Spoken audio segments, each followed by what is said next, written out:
먹지 마. 그건 사람이야. 제 비명이 수용소에 울려 퍼졌습니다. 하지만 이미 늦었습니다. 어머니는 제 손에서 고기를 빼앗아 입에 넣고 있었습니다. 그것은 고기가 아니었습니다. 3일 전에 죽은 수감자의 허벅지 살이었습니다. 어머니의 입에서 피가 흘러내렸습니다. 눈에는 광기가 서려 있었습니다. 미안하다, 순이야. 너무 배고파서. 그리고 어머니는 계속 씹었습니다. 저는 그 자리에 주저앉아 울었습니다. 이곳은 북한 22호 관리소, 정치범 수용소, 우리 가족이 이곳에 갇힌 지 8년째였습니다. 왜? 아버지가 위대한 수령님께서 실수를 하셨다는 말을 했다는 이유로 단 한마디, 그 한마디가 우리 가족 전체를 지옥으로 보냈습니다. 오늘 여러분께 들려드릴 이야기는 10년간 22호 수용소에서 살아남은 한 여성의 증언입니다. 인간이 어디까지 추락할 수 있는지, 그리고 그 속에서도 희망을 잃지 않은 이야기입니다. 구독 버튼을 눌러주시고 끝까지 들어주세요. 이것은 지금도 계속되고 있는 진실입니다. 안녕하세요. 저는 탈북민 박순희입니다. 지금은 대한민국 시민입니다. 하지만 10년 전까지만 해도 저는 북한 22호 관리소의 수감자였습니다. 제 이야기는 1998년으로 거슬러 올라갑니다. 저는 함경북도 청진에서 태어났습니다. 평범한 가정이었습니다. 아버지는 청진 제강소에서 일하는 기술자였습니다. 어머니는 가정주부였고 오빠 한 명이 있었습니다. 우리는 가난했지만 행복했습니다. 1998년 3월 15일, 그날이 모든 것을 바꿨습니다. 그날 저녁 아버지가 직장 동료들과 술을 마셨습니다. 취기가 오르자 아버지가 말했다고 합니다. 위대한 수령님께서도 가끔은 실수를 하시는 것 같소? 단 한마디였습니다. 하지만 그 자리에 보이부 밀고자가 있었습니다. 다음 날 새벽 4시, 탕탕탕, 문을 두드리는 소리에 잠에서 깼습니다. 박철수 가족 나와. 보이부였습니다. 아버지는 끌려나갔습니다. 하지만 그게 끝이 아니었습니다. 가족 전원 체포한다. 북한에는 연좌제가 있습니다. 한 사람이 죄를 지으면 가족 전체가 처벌받습니다. 3대까지. 그날 저희 가족은 트럭에 실렸습니다. 아버지, 어머니, 오빠, 그리고 당시 12살이었던 저. 어디로 가는지 몰랐습니다. 무슨 죄를 지었는지도 몰랐습니다. 이틀간 트럭을 타고 북쪽으로 향했습니다. 산속 깊은 곳, 거기에 22호 관리소가 있었습니다. 높은 철조망, 망루, 전기가 흐르는 철책. 트럭에서 내렸을 때 냄새가 났습니다. 죽음의 냄새였습니다. 이리 줄 서. 보이부 요원이 소리쳤습니다. 우리는 줄을 섰습니다. 100명이 넘는 사람들이 함께 도착했습니다. 너희는 오늘부터 정치범이다. 반역자의 가족들이다. 여기서 죽을 때까지 노동할 것이다. 정치범. 저는 그 단어가 무슨 뜻인지 몰랐습니다. 아버지가 무슨 죄를 지었는지도 몰랐습니다. 하지만 곧 알게 되었습니다. 우리는 막사로 끌려갔습니다. 좁은 공간에 10명이 넘게 들어갔습니다. 바닥은 차가운 콘크리트, 창문은 없었습니다. 첫날 밤 옆 사람이 말했습니다. 여기서는 3년을 버티면 기적이야. 대부분 1년 안에 죽어. 왜요? 배고픔, 추위, 질병, 그리고 그 사람이 주위를 둘러보고 작게 속삭였습니다. 고문. 저는 온몸이 얼어붙었습니다. 다음 날부터 노동이 시작되었습니다. 새벽 5시 기상, 점호 후 작업장으로 저는 탄광에 배치되었습니다. 12살 어린아이였지만 상관없었습니다. 오빤 벌목장, 아버지는 광산, 어머니는 농장, 가족이 뿔뿔이 흩어졌습니다. 탄광, 깊이 300m 지하였습니다. 어두웠습니다. 산소가 부족했습니다. 너 여기서 석탄 캐. 감독관이 곡괭이를 던져줬습니다. 하루 할당량은 200kg. 못 채우면 식사를 못 받았습니다. 첫날 저는 50kg밖에 캐지 못했습니다. 저녁 배식을 받으러 갔습니다. 할당량 못 채웠으면 나가. 밥을 못 받았습니다. 배가 너무 고팠습니다. 밤새 울었습니다. 일주일이 지났습니다. 몸이 적응하기 시작했습니다. 아니, 적응이 아니었습니다. 생존 본능이었습니다. 할당량을 채우지 못하면 굶었습니다. 굶으면 죽었습니다. 그래서 저는 악착같이 석탄을 캤습니다. 한 달 후 첫 번째 사망자를 봤습니다. 같은 막사에 있던 40대 남자였습니다. 아침에 일어나지 못했습니다. 시체 치워. 감독관이 명령했습니다. 2명이 시체를 끌고 나갔습니다. 어디로 가는지 몰랐습니다. 나중에 알게 됐습니다. 화장도 매장도 하지 않았습니다. 그냥 산속에 버렸습니다. 짐승들이 먹게. 3개월이 지났습니다. 저는 가족을 만날 수 없었습니다. 같은 수용소에 있지만 다른 구역이었습니다. 6개월 만에 어머니를 봤습니다. 일요일 한 달에 한 번 허락되는 가족면회. 어머니는 완전히 다른 사람이 되어 있었습니다. 머리카락은 빠지고, 치아는 썩고, 몸은 뼈만 남았습니다. 순이야. 어머니가 저를 안았습니다. 엄마, 오빠는요? 어머니의 얼굴이 굳었습니다. 오빠는, 왜요? 오빠 어디 있어요? 어머니가 울기 시작했습니다. 오빠가 탈출하려다가 심장이 멎는 줄 알았습니다. 총에 맞아서 죽었어. 저는 비명을 질렀습니다. 안 돼, 안 돼. 오빠, 저보다 5살 많은 오빠, 항상 저를 지켜주던 오빠, 죽었다니. 그날 이후 저는 변했습니다. 살아남기로 결심했습니다. 어떻게든 여기서 나가기로.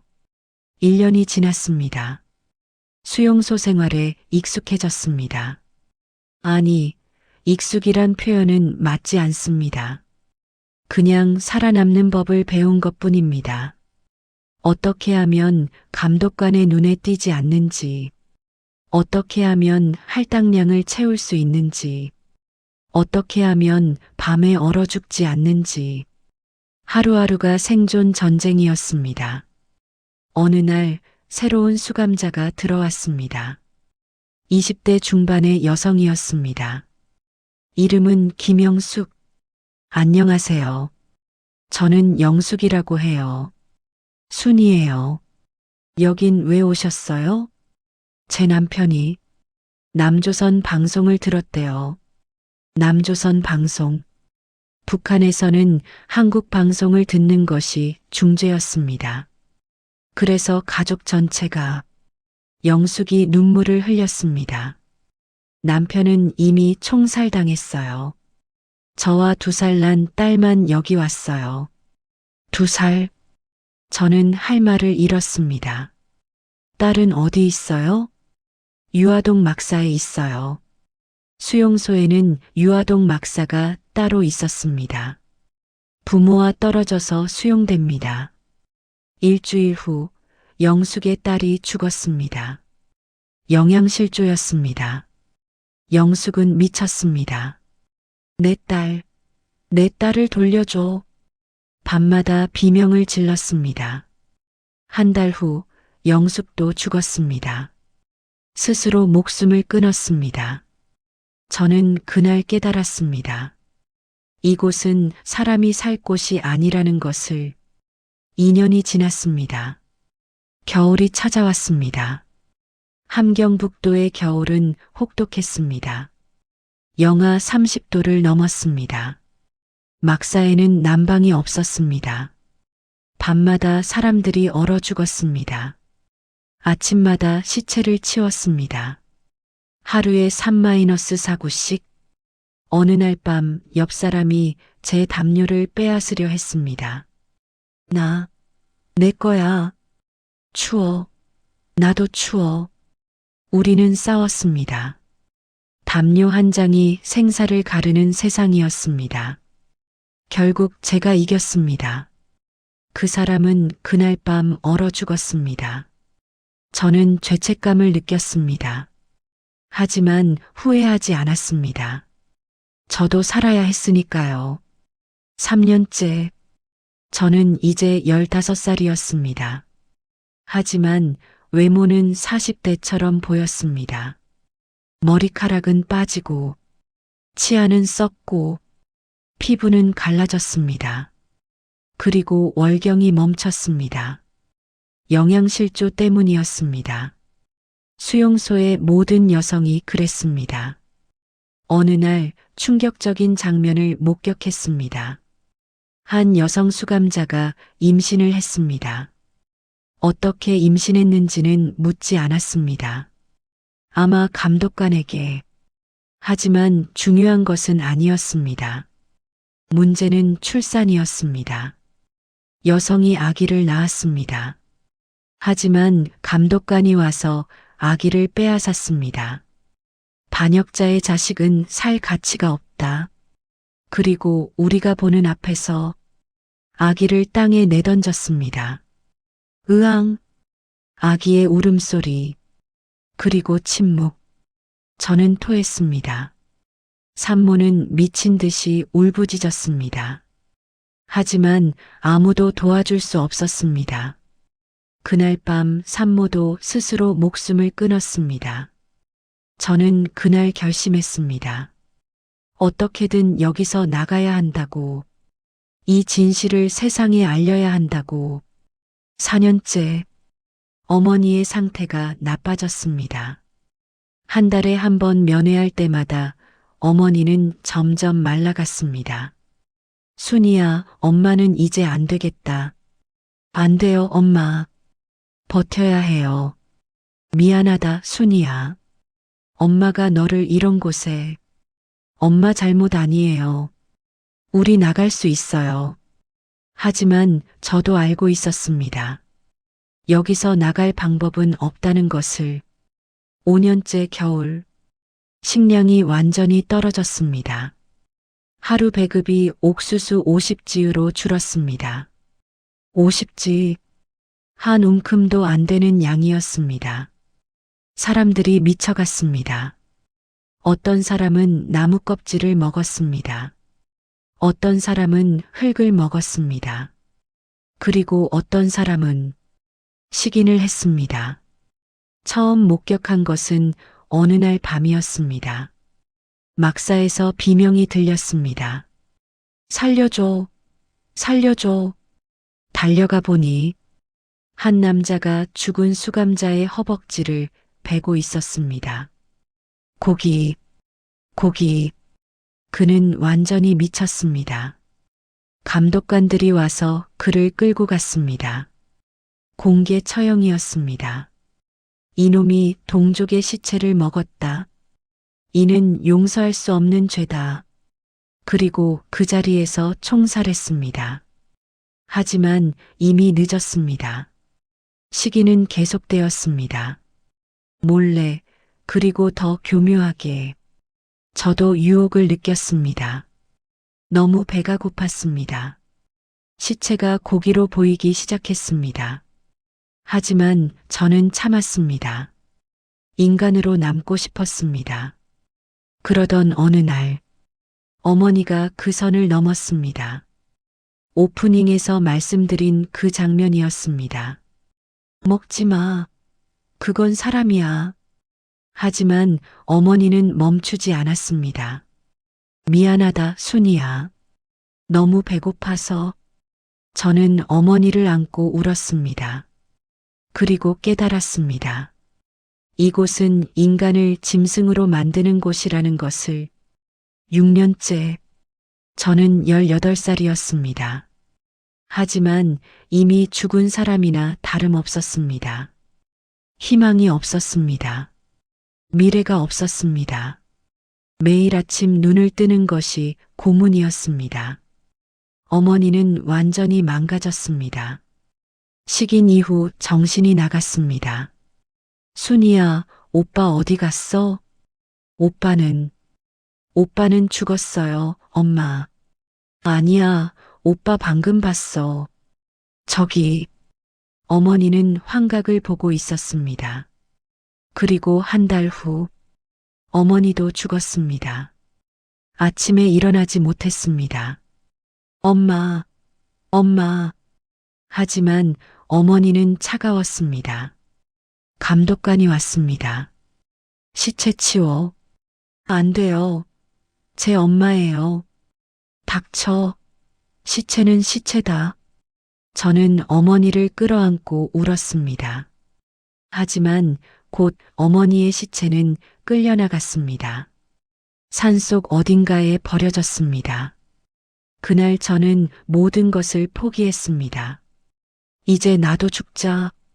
탄광에서 일하다가 일부러 낙반 사고를 내려고 했습니다. 하지만 그때 누군가 제 팔을 잡았습니다.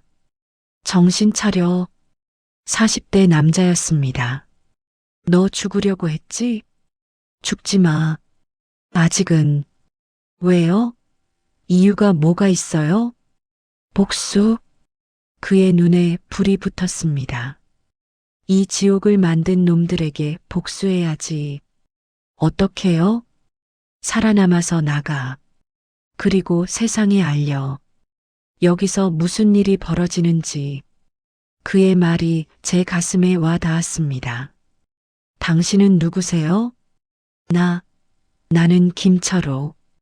원래 인민군 대위였어. 상부를 비판했다가 여기 왔지. 김철호. 그는 탈출 계획을 세우고 있었습니다. 7년 동안 준비했어. 이제 거의 다 됐어. 정말요? 같이 갈래? 저는 망설였습니다. 탈출 시도는 죽음을 의미했습니다. 발각되면 공개 처형이었습니다. 하지만 어차피 죽을 거면 갈게요. 그날부터 저는 철호 씨와 함께 탈출을 준비했습니다. 철조망 밑으로 땅굴을 파는 것이었습니다. 매일 밤 감독관이 자는 시간에 작은 숟가락으로 땅을 팠습니다. 5cm씩, 10cm씩 3개월이 걸렸습니다. 드디어 땅굴이 철조망 밖까지 연결되었습니다. 오늘 밤에 간다. 철호 씨가 말했습니다. 준비됐어? 네. 함께 탈출할 사람은 6명이었습니다.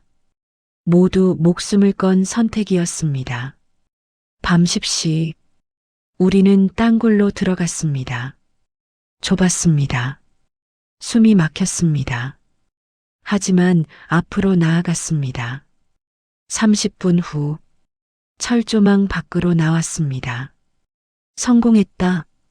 하지만 그 순간, 거기서 막루에서 경비병의 목소리, 발각됐습니다. 뛰어. 우리는 달렸습니다. 탕탕탕. 총성이 울렸습니다. 앞에서 달리던 사람이 쓰러졌습니다. 또 다른 사람도 맞았습니다. 저는 필사적으로 달렸습니다. 숲속으로, 어둠 속으로, 으악! 뒤에서 비명. 돌아보니 철호 씨가 다리에 총을 맞았습니다.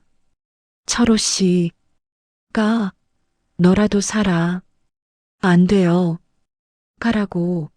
내 목까지 살아서 세상에 알려. 저는 울면서 달렸습니다. 철호 씨를 버리고 30분을 달렸습니다. 더 이상 총소리가 들리지 않았습니다. 저는 산속 어딘가에서 쓰러졌습니다. 숨이 턱까지 찼습니다. 탈출했다. 하지만 이제부터가 진짜 시작이었습니다. 북한 산속. 저는 방향을 몰랐습니다. 지도도 없었습니다. 그냥 남쪽으로 가야 한다는 것만 알았습니다. 낮에는 숨고 밤에 이동했습니다. 먹을 것이 없었습니다. 나무뿌리, 풀, 벌레, 무엇이든 먹었습니다. 일주일이 지났습니다. 어느 마을에 도착했습니다. 조심스럽게 접근했습니다. 밤에 한 집 뒤편에 숨어서 쓰레기통을 뒤졌습니다. 썩은 배추, 감자 껍질, 그것들을 주워 먹었습니다. 그때 누구야? 집주인이 나왔습니다. 도망쳐야 했지만 너무 약해서 움직일 수 없었습니다. 제발 도와주세요. 집주인은 50대 여성이었습니다. 제 모습을 보더니 놀랐습니다. 어머, 너 어디서 왔니? 저는 혹시 관리소에서? 저는 고개를 끄덕였습니다. 그녀는 주위를 둘러보고 저를 집 안으로 데려갔습니다. 빨리 들어와. 집 안에는 따뜻했습니다. 그녀는 밥을 주었습니다. 저는 미친 듯이 먹었습니다. 천천히 먹어. 체해. 감사합니다. 정말 감사합니다. 우리 딸도 너만 했었는데. 그녀의 눈에 눈물이 고였습니다.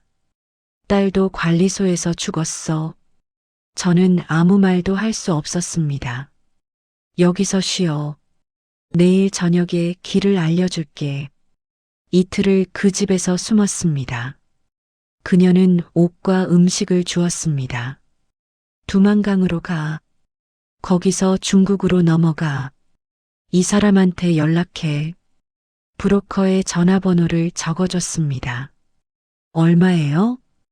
돈 없어도 돼. 나중에 한국 가면 갚으면 돼. 아주머니, 살아남아라. 그리고 세상에 알려라. 우리가 어떻게 사는지.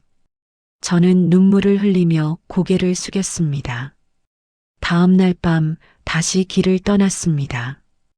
두만강까지 일주일이 걸렸습니다. 강에 도착했을 때 브로커에게 연락했습니다. 여보세요? 저 탈북 희망자입니다. 관리소에서 왔어? 네. 위치는? 두만강 상류. 알았어. 오늘 밤 11시에 거기서 기다려. 밤 11시. 브로커가 나타났습니다. 따라와. 강으로 내려갔습니다. 물에 들어가. 소리 내지 마. 물은 차갑습니다. 하지만 저는 헤엄쳤습니다. 자유를 향해. 30분 후 중국 땅에 도착했습니다. 성공했어. 브로커가 말했습니다. 저는 그 자리에 주저앉아 울었습니다. 나 살았어. 8년간의 지옥. 그것이 끝났습니다. 중국에서 조선족 마을로 숨어들었습니다. 브로커가 안전가옥을 마련해 줬습니다. 여기서 한 달 쉬어. 그 다음에 태국으로 보낼게. 한 달 동안 몸을 회복했습니다. 하지만 악몽은 계속됐습니다. 밤마다 수용소 꿈을 꿨습니다. 어머니, 오빠, 철호 씨. 그들이 저를 불렀습니다. 순이야, 왜 너만 살았어? 미안해. 저는 밤마다 울며 깼습니다. 한 달 후 다시 이동이 시작됐습니다. 중국 마이너스 베트남 마이너스 라오스 마이너스 태국 2개월이 걸렸습니다. 2008년 12월 태국 방콕 한국 대사관 도와주세요. 탈북민입니다. 문을 두드렸습니다. 경비원이 나왔습니다. 들어오세요. 대사관 직원이 물과 음식을 줬습니다. 많이 힘드셨죠? 이제 안전합니다. 정말요? 정말 안전한 거예요? 네. 이제 한국에 갈 수 있습니다. 그 말을 듣는 순간 10년간 참았던 눈물이 쏟아졌습니다. 일주일 후 한국행 비행기에 올랐습니다. 창밖으로 구름이 보였습니다. 나 진짜 살았구나. 비행기가 인천공항에 착륙했습니다. 2009년 1월 10일 자유의 땅 대한민국 한국 국정원 조사를 받았습니다. 저는 모든 것을 증언했습니다. 22호 수용소의 진실을, 식인을, 아기 살해를, 공개 처형을, 조사관들은 충격을 받았습니다. 이건 전쟁 범죄입니다. 세상에 알려주세요. 제발, 그러겠습니다. 하나원에서 3개월을 보냈습니다. 상담, 교육, 치료. 하지만 마음의 상처는 치료되지 않았습니다. 하나원을 나온 후 작은 원룸에서 혼자 살기 시작했습니다. 일자리를 찾았습니다. 편의점, 식당, 청소, 무슨 일이든 했습니다. 살아있다는 것이 감사했습니다. 1년이 지났습니다. 저는 결심했습니다. 증언을 하기로 UN 북한 인권사무소를 찾아갔습니다. 22호 수용소 생존자입니다. 증언하고 싶습니다. 담당자가 놀랐습니다. 생존자가 거의 없는데 증언해 주시겠습니까? 네. 세상이 알아야 합니다. 일주일간 증언을 했습니다. 모든 것을 말했습니다. 그리고 그 증언은 UN 보고서에 포함됐습니다. 2014년 UN 북한 인권조사위원회 보고서 북한 정치범 수용소는 인류에 대한 범죄다. 제 증언이 세상에 알려졌습니다. 언론에서 연락이 왔습니다. 인터뷰를 했습니다. 처음에는 두려웠습니다. 북한이 보복하면 어떡하지? 하지만 더 이상 숨고 싶지 않았습니다. 철호 씨가 말했습니다. 내 목까지 살아서 세상에 알려. 저는 그 약속을 지켰습니다. 지금 저는 북한 인권단체에서 일합니다. 탈북민들을 돕고 북한의 진실을 알립니다. 강연도 합니다. 학교, 교회, 시민단체, 어디든 갑니다. 학생들이 묻습니다. 아주머니, 그래도 희망을 잃지 않으신 이유가 뭐예요? 저는 대답합니다. 인간은 어떤 지옥에서도 살아남을 수 있어요. 그리고 그 경험이 다른 사람을 구할 수 있어요. 지난달 또 다른 22호 수용소 생존자를 만났습니다. 50대 남성이었습니다. 혹시 김철호라는 사람 아세요? 네, 알아요. 철호 형님, 제 심장이 뛰었습니다. 철호 씨가 살아계세요? 아니요. 그분은 탈출 시도 후에 공개 처형당했어요. 하지만 그분 덕분에 많은 사람이 희망을 가졌어요. 탈출이 가능하다는 것을 보여줬으니까요. 저는 눈물을 흘렸습니다. 철호 씨, 제가 약속 지켰어요. 세상에 알렸어요. 22호의 진실을요. 여러분, 지금도 북한에는 12만 명이 넘는 사람들이 정치범 수용소에 갇혀 있습니다. 22호뿐만 아니라 14호, 15호, 16호, 18호, 25호. 그들은 죄가 없습니다. 단지 누군가의 가족이라는 이유로 그들도 구해야 합니다. 이 영상을 많이 공유해 주세요. 한 사람이라도 더 이 진실을 알아야 합니다. 그리고 언젠가 북한이 자유로워지는 날, 수용소가 모두 문을 닫는 날, 저는 그곳에 가고 싶습니다. 어머니가 묻힌 산에, 오빠가 쓰러진 벌목장에, 철호 씨가 총에 맞은 그 자리에, 그리고 말하고 싶습니다. 우리가 이겼어요. 세상이 알았어요. 이제 자유예요. 구독과 좋아요 부탁드립니다. 그리고 이 이야기를 널리 알려주세요. 감사합니다.